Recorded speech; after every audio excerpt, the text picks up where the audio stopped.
Friends, or I would rather say my cheerleaders, जो मुझे इस बात पे प्रोत्साहित करते रहते हैं कि मैं आप लोगों से निरंतर लगातार बात करते रहूं।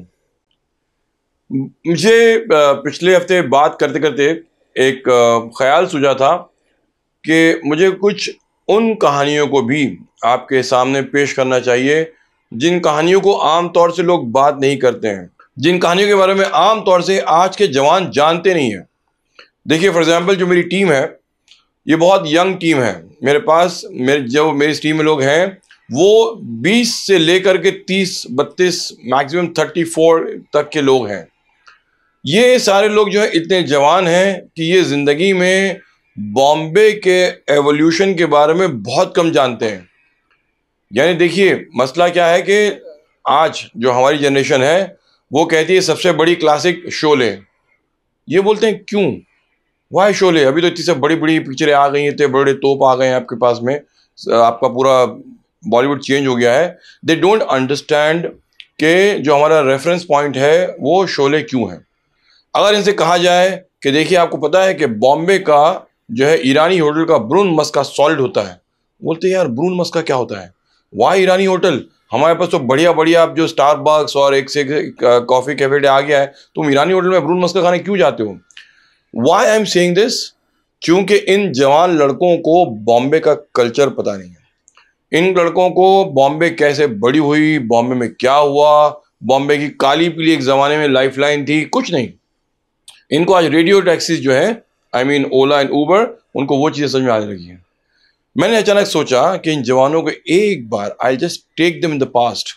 यानी ऑफ कोर्स जो मेरा ऑडियंस बहुत जवान ऑडियंस है वो इसको सुनेगा तो उनके पहली बार ये बातें होंगी, और जो मेरा ऑडियंस जो मेरा हम उम्र है या मेरी उम्र के आसपास है उनके लिए भी इन बातों के लिए रिफ्रेशमेंट हो जाएगा।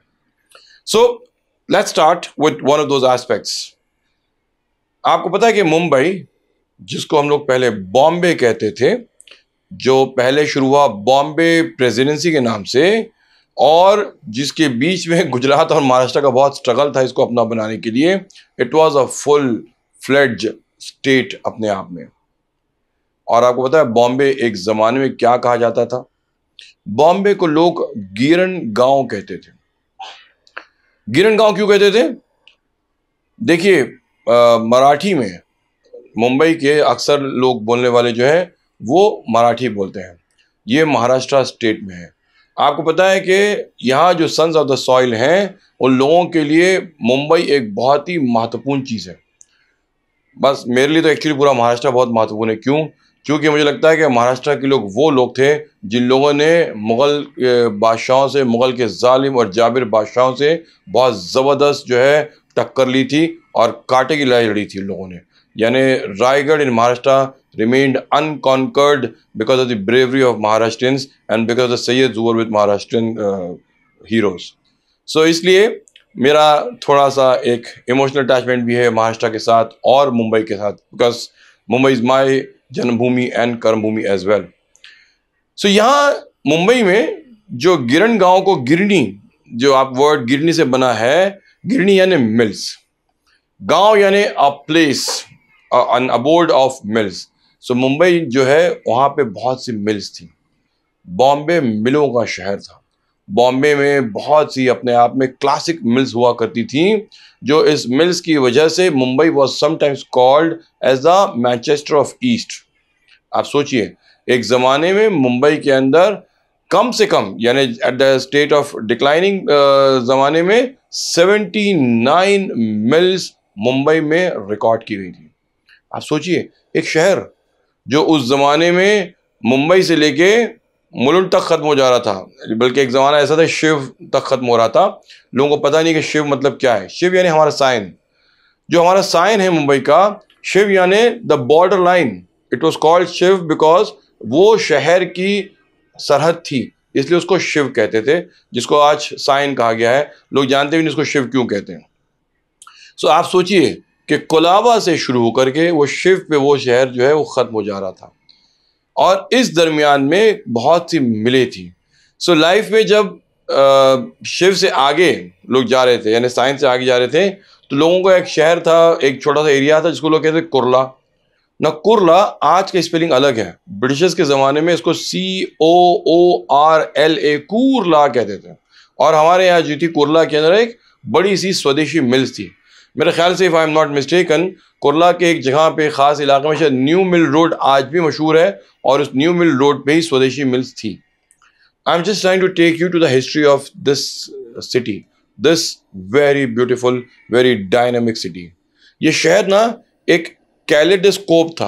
आपको पता है कैलेडोस्कोप क्या होता है? यानी जिसमें आपको विभिन्न कलर के रंग, विभिन्न कलर की चीज़ें, बहुत अलग अलग तरह की जो है, आपको जैसे रेनबो के 7 रंग होते हैं, और जो किस्म किस्म की खुशबुएं होती हैं वो आपको इस शहर में मिल जाएंगी। इस शहर का जो है, इस शहर में मिलें होना, वो भी इस शहर का एक बहुत ही अटूट अंग था। इस ज़माने में मिलें चलना, उनसे धुआं निकलना, मिल के सायरन्स बजना, लोगों का काम पे जाना, लोगों को अपने सायरन से अपनी घड़ी ठीक करना, ये 1970s और 80s की बात है। उस ज़माने में मुंबई बहुत खुशहाल था। उस ज़माने में लोग शहर के अंदर बहुत खुशहाली से रहते थे। उस ज़माने के अंदर 1970s 80s में मुंबई वाले आदर्शवादी थे। यानी उस ज़माने में ऐसा था कि लोग जो अपने शहर में रहते हुए बहुत फ़ख्र महसूस करते थे। एक्चुअली में आज भी इस बात पे बहुत फ़ख्र है कि मुंबई में उस तरह के इंसिडेंट्स नहीं ज़्यादा होते जैसे और जगह होते। For example Delhi is the rape capital.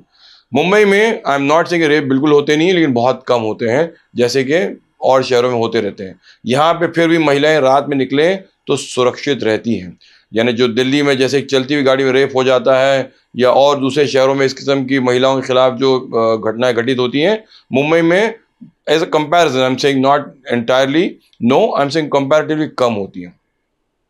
Coming back to this mills की स्टोरीज, फिर हुआ यह कि एक ज़माने में लोगों ने रियलाइज़ किया कि फार्मास्यूटिकल्स और इंजीनियरिंग कंपनीज के लोग ज़्यादा पैसे कमा रहे हैं, और मिल में काम करने वाला वर्कर जो है उसको बहुत कम पैसे मिल रहे हैं। मैं बात कर रहा हूँ 80s की। और फिर उन्होंने सोचा कि क्या किया जाए। यानी राष्ट्रीय जो है मिल मजदूर संघ था, RMMS था, और कुछ लोग उससे एफिलिएटेड भी थे, लेकिन उन्होंने देखा कि RMMS कुछ कर नहीं पा रहा है इस शहर के मिल वर्कर्स के लिए। तब उन्होंने सोचा क्या किया जाए।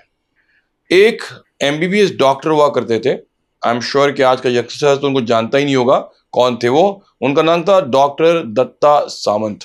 जी हाँ, by profession he was a doctor.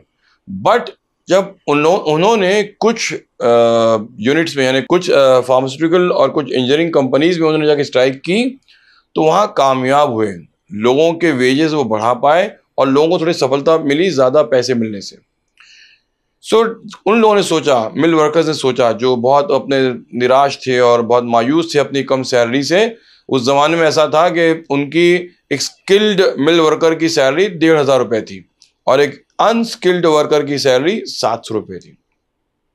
उनको लग रहा था कि अगर और लोगों को जो है ज़्यादा पैसे मिल रहे हैं तो हमको भी क्यों ना मिले। इन्होंने जब डॉक्टर दत्ता सामंत के साथ मिल करके और जब ऐसी बहुत सी बातें हुई, तो दे डिसाइडेड कि एक कामगार अघाड़ी बनाएंगे, a total of front which will ensure कि मिल वर्कर्स को इंसाफ पहुंचे और उनको जो है ज़्यादा सैलरी दी जाए। हालांकि उस ज़माने में मिल्स की हालतें ख़राब थी। If you look at it, आपको पता चलेगा कि मिल्स वाले जो है वो I won't speak for them at all, but उनका ऐसा कहना था कि जो इकोनॉमिकली जो एक्सपेक्टेशंस कर रहे थे वो फुलफिल नहीं हो रही थी। 1982 में जब डॉक्टर सामंत ने एक नेशन वाइड स्ट्राइक का जब उन्होंने ऐलान कर दिया, तो ये अपने आप में हिंदुस्तान के लिए एक बहुत ही बड़ा एपॉक मेकिंग अनाउंसमेंट था। मुंबई की मिलें बंद नहीं होती हैं। मुंबई की मिलें उस ज़माने में जो है मुंबई की रेल जैसी थी, जो इसको कहा जाता है कि लाइफ लाइन। मुंबई में अगर रेलवे चल रही है तो मतलब मुंबई का दिल धड़क रहा है, और अगर रेलवे रुक जाए किसी भी कारण से, चाहे जो है अगर बहुत बरसात की वजह से फ्लडिंग हो जाए या कोई तकनीकी ख़राबी से रुक जाए, तो ये धड़कता हुआ दिल जो है ये बीमार हो गया। ऐसे मिलें जब तक मिलें चल रही थी, मैंने कहा आपसे कहा कि मुंबई खुशहाल था। जो मुंबई का जो एक मिडिल क्लास सेक्शन था, दे वर हैप्पी दैट उनकी मंथली सैलरीज आ रही हैं। आपको पता है मुझे कुछ महाराष्ट्रियन शब्द बहुत अच्छे लगते हैं, बिकॉज उन शब्दों का इंग्लिश में या हिंदी में कोई एक इक्विवेलेंट नहीं है। क्या होता था? एक वर्ड है घामाचे दाम, यानी पसीने का मोल, like getting paid for the sweat this Maharashtrians were working hard, toiling hard for making those wages, उसको घामाचे दाम कहा जाता है। मैं आज भी यानी जब कभी कभी अपने पब्लिशर से और कुछ लोगों से जब मैं निगोशिएट करता हूँ कि यार मुझे थोड़े से ज़्यादा पैसे मिलना चाहिए, तो then I break into Marathi and I say I want my घामाचे दाम, like I want the money for my hard work, my sweat. तो ये लोग जो है मिल वाले काम कर रहे थे and they were expecting they will be paid in parity, जो उनका खुद की जो तवक्कुआत हैं या जो डिजर्व करते हैं या जो उनका इंटाइटल्ड है। इस स्ट्राइक की वजह से बॉम्बे की लाइफलाइन जो है रुक गई। मिलों के सायरन जो एक लोगों के लिए इत्मीनान का जरिया थे वो बजना बंद हो गए। वर्कर्स जो हैं वो खाली हो गए, लोग बैठ गए। यानी आप देखिए वर्ली, परेल, बीडी चौल, बाईकला, प्रभा देवी, लोगो परेल, करी रोड, दादर, इन सारे जगहों पे जो चौल्स थी जो एक्चुअली मुंबई के कल्चर को रिफ्लेक्ट करती थी, ये सब के सब में जैसे कि कोई रौनक इनसे निकाल के चला गया। नेचुरली जब अगर आप सोचें कि एक मिडिल क्लास तबके की जब आपकी हर पहली तारीख को जो है सैलरी आना बंद हो जाए तो क्या होगा? आपको पता है कि बाकायदा इस कल्चर पे पुराने ज़माने में ब्लैक एंड वाइट फिल्मों में गाने गाए हैं, खुश है ज़माना आज पहली तारीख है, तुम्हारी तनख्वाह, दिन है सुहाना आज पहली तारीख है। वो एक मशहूर ब्लैक एंड वाइट में गाना है जो अक्सर लोगों के पहली तारीख को रेडियो पे बजा भी करता था। हम वो सब गाने सुन के बड़े हुए हैं।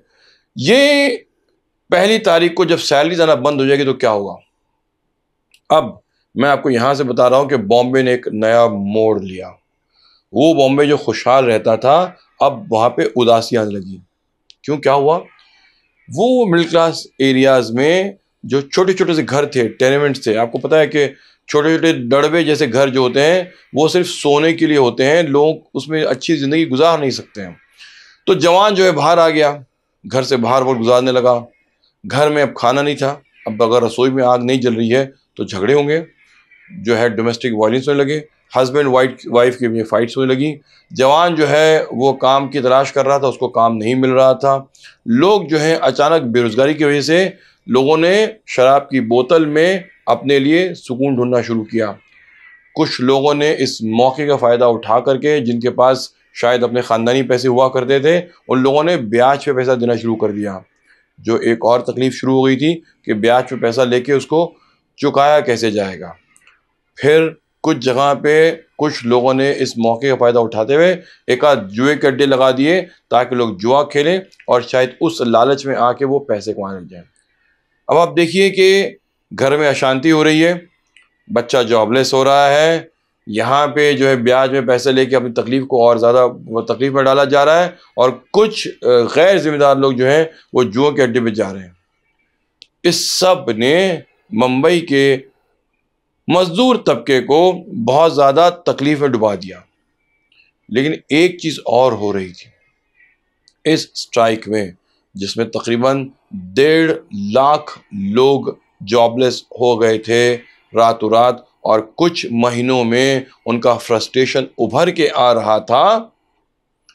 एक चीज़ जो शायद सोशोलॉजिस्ट जो है इस बात को एक्सेप्ट कर पा रहे हो ना, या उन्होंने कहा इस बारे में नहीं कहा, कि जो सबसे ख़तरनाक चीज़ हुई कि मुंबई में ऑर्गेनाइज्ड क्राइम जो है वो अचानक पनप गया। मतलब मुंबई में 80 से पहले पठान माफिया थी, मुंबई में 80 से पहले दाऊद इब्राहिम कार्यरत हो चुका था।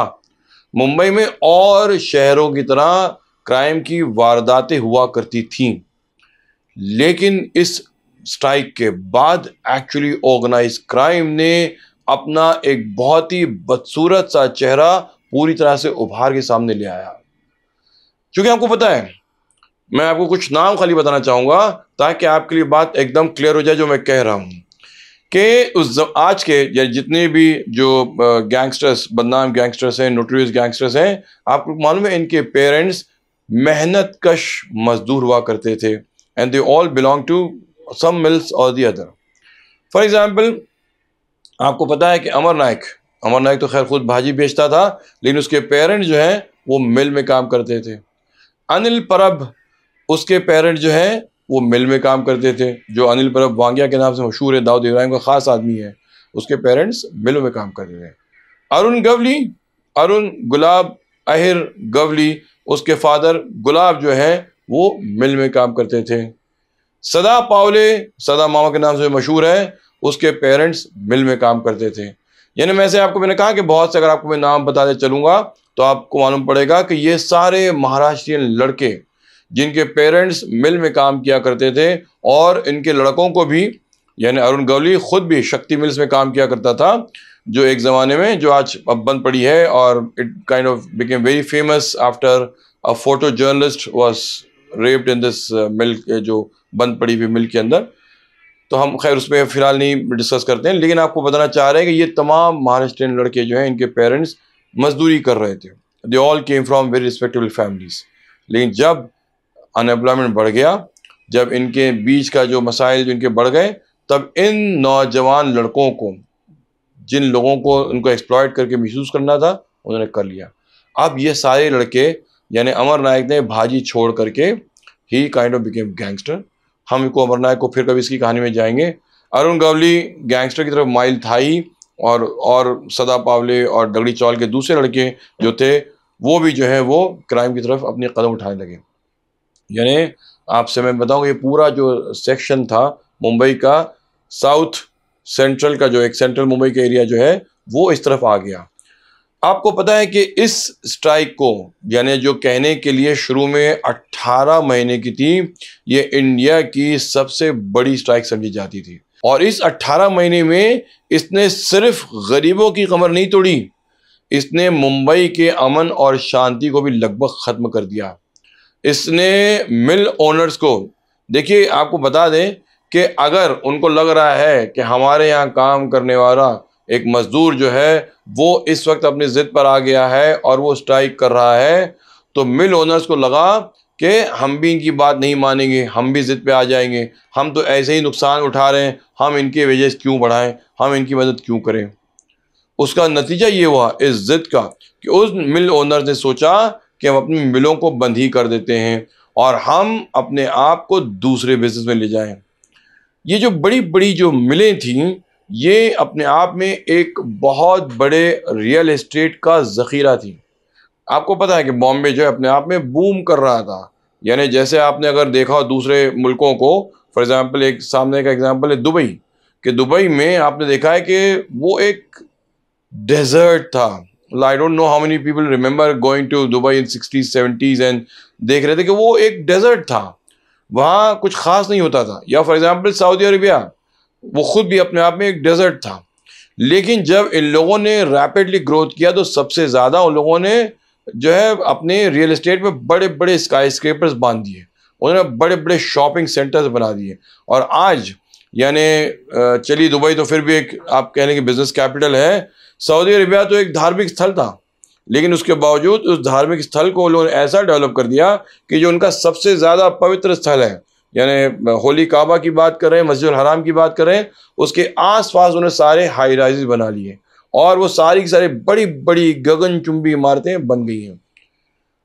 यानी आज के ज़माने में बड़ी बड़ी इमारतों को, रियल एस्टेट डेवलपमेंट को इकोनॉमिक डेवलपमेंट का प्रतीक समझा जाता है। इस मिल ओनर्स ने सोचा कि हम भी जो ये सैकड़ों एकड़ की जो ज़मीनें हमारे मातहत हैं, क्यों ना हम इन ज़मीनों को जो है वो कन्वर्ट करें और इसमें शॉपिंग मॉल्स बनाएं। इन ज़मीनों को कन्वर्ट करके क्यों ना उसको बड़ी बड़ी बिल्डिंगें बना दें। अब आप जो लोग अगर जानते हो या जो लोग अगर पलट के देखना चाहते हो, मुंबई में हमेशा से इतनी हाई राइजें नहीं थी। यानी Nariman point was one business district जहाँ पे इस किस्म की बिल्डिंगें थीं, कफ परेड में इस किस्म की बिल्डिंगें थीं, लेकिन that was the entire south area of Mumbai. अब अगर आप देखने लगें कि आके ये शॉपिंग मॉल्स जो है, यानी हमारे यहाँ जो है ये फिनिक्स जो है वो कैसे आ गई, इतना बड़ा जो शॉपिंग मॉल है जो आज लोग आके देखते हैं और लोग बहुत खुश होते हैं, या लोगों को लगता है कि ये इंडिया बुल्स की जो बड़ी बड़ी 5 इतनी बड़ी इमारतें कहाँ से आ गई। तो मैं आपको बता दूं कि जो फिनिक्स का जो आपका मॉल है वो एक फिनिक्स मिल थी, उसको कन्वर्ट करके उसको मॉल बनाया गया है। इंडिया बुल्स जो है वो एल्फिंस्टन की जो स्टेशन के पास में जो एक मिल थी, वहां पे उसको पूरा रीडेवलप करके उन्होंने बड़ा सा उन्होंने ये मॉल बनाया।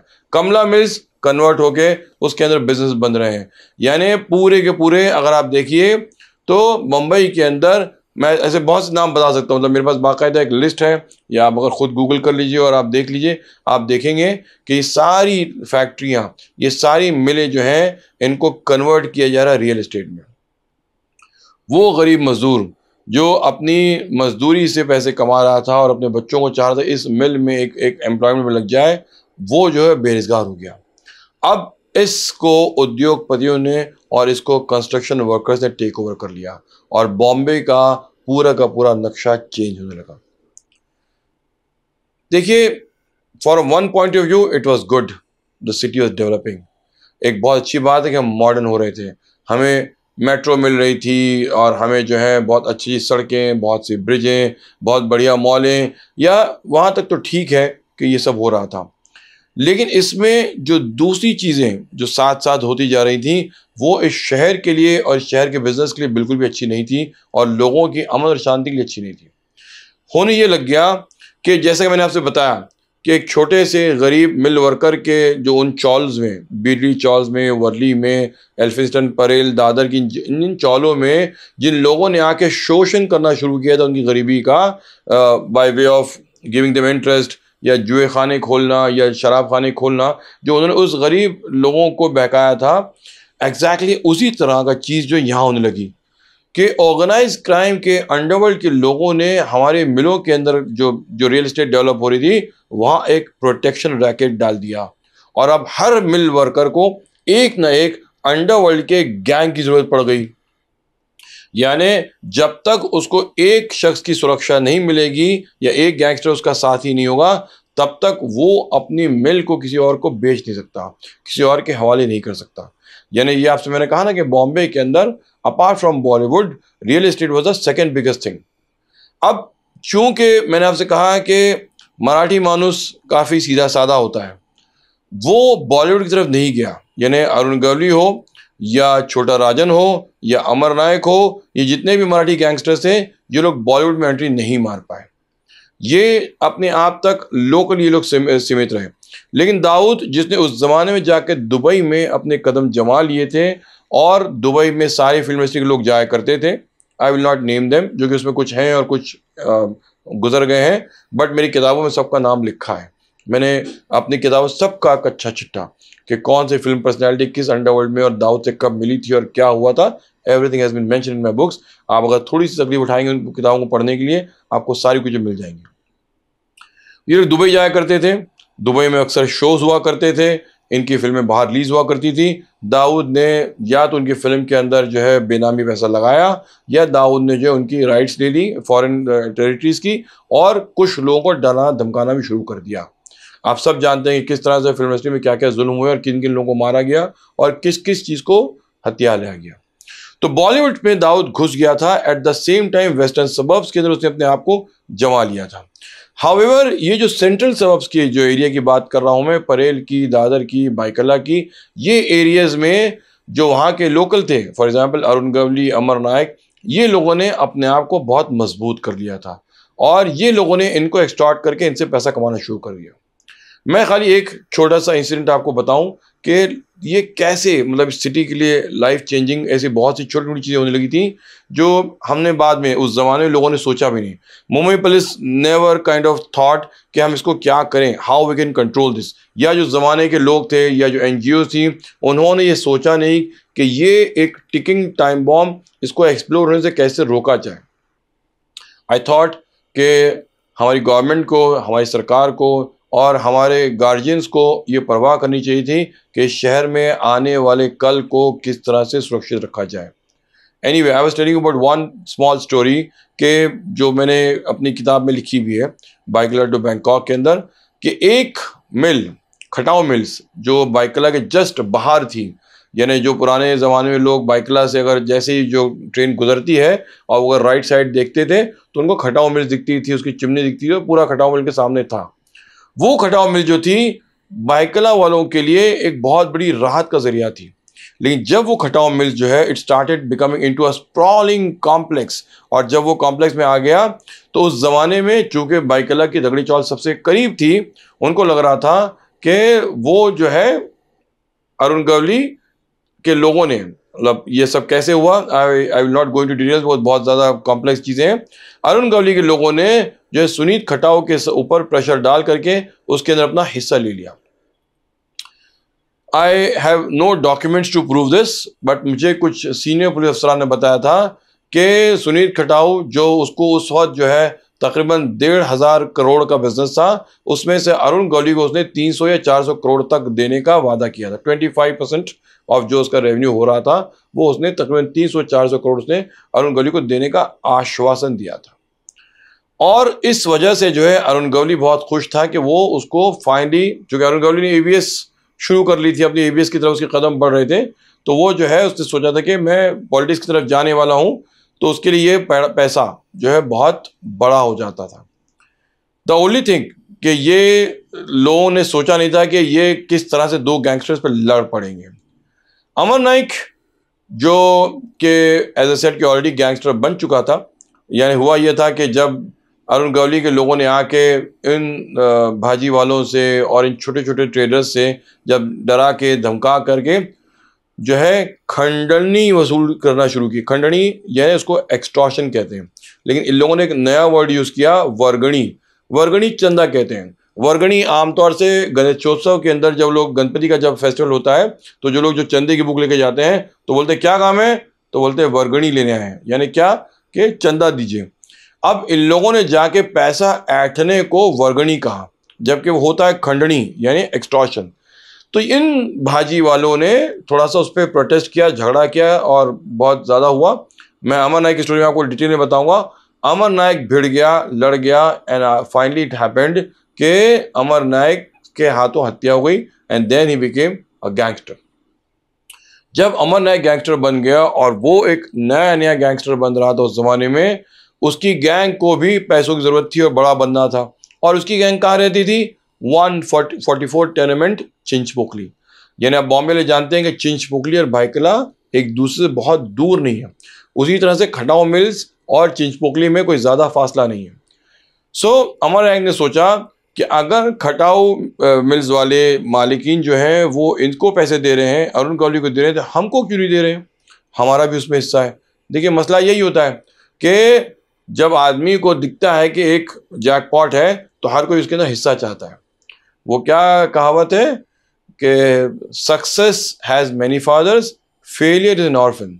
तो यानी कामयाबी के बाप बहुत से होते हैं। इसी तरह से इन लोगों ने दोनों ने सोचा कि किसी तरह से खटाव से हम लोग पैसे वसूलें। सुनीत खटाव को लगा कि अरुण गवली एक बड़ा गैंगस्टर है और या हमने उससे ऑलरेडी जो है अपना बिजनेस सेट कर लिया है, हमको अब अमर नाइक से खौफजदा होने की ज़रूरत क्या है, वो तो ऐसे भी नया है, या whatever his thought process might have been. लेकिन इसका असर ये हुआ कि जो उसने इनकार किया था अमर नाइक को पैसे देने के लिए, Amar Naik gang got back and they decided to kill Sunit Khatau. उस ज़माने में जो सबसे डेंजरस या अपने आप में सेंसेशनल जो मर्डर था वो था इंडस्ट्रियलिस्ट सुनीत खटाव का एट द महालक्ष्मी सिग्नल। 7 रास्ता में बॉम्बे में अगर आपने देखा होगा, हमारे यहाँ जो जेकब सर्कल है उसको हिंदी में 7 रास्ता कहा जाता है।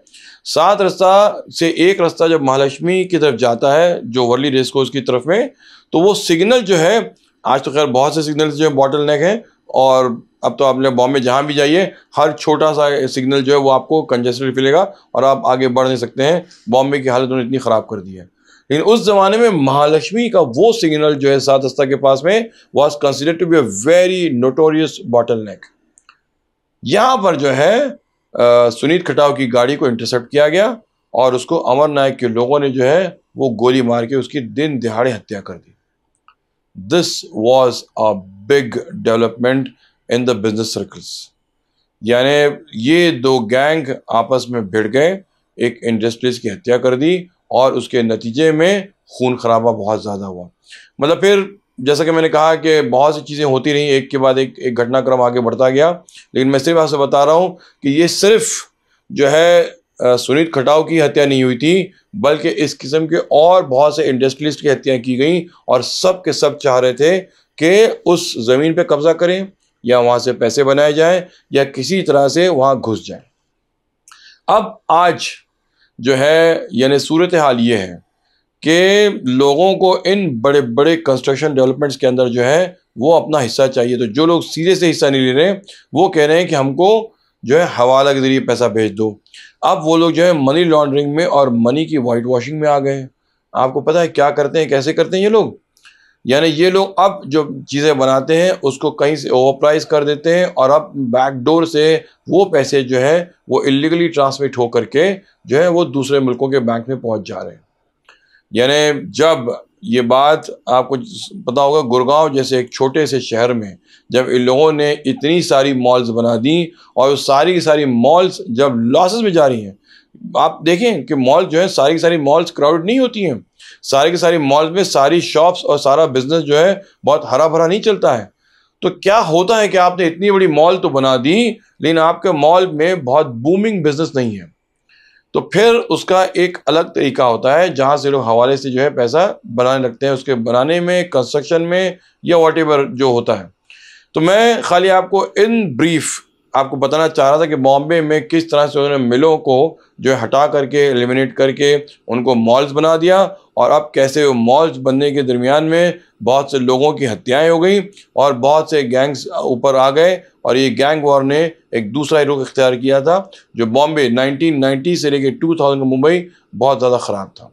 आई होप कि आपको मेरी ये कहानी और इसका रुख जो है वो आपने इसको समझ में आया होगा और आपको ये अच्छा लगा होगा। आप मुझे अपने कमेंट्स बताइए और मैं आपको इसी तरह मैं बॉम्बे की अलग अलग डिफरेंट किस्म की कहानियाँ मैं आपके सामने पेश करता रहूँगा। तब तक के लिए मुझे आज्ञा दीजिए। Thank you.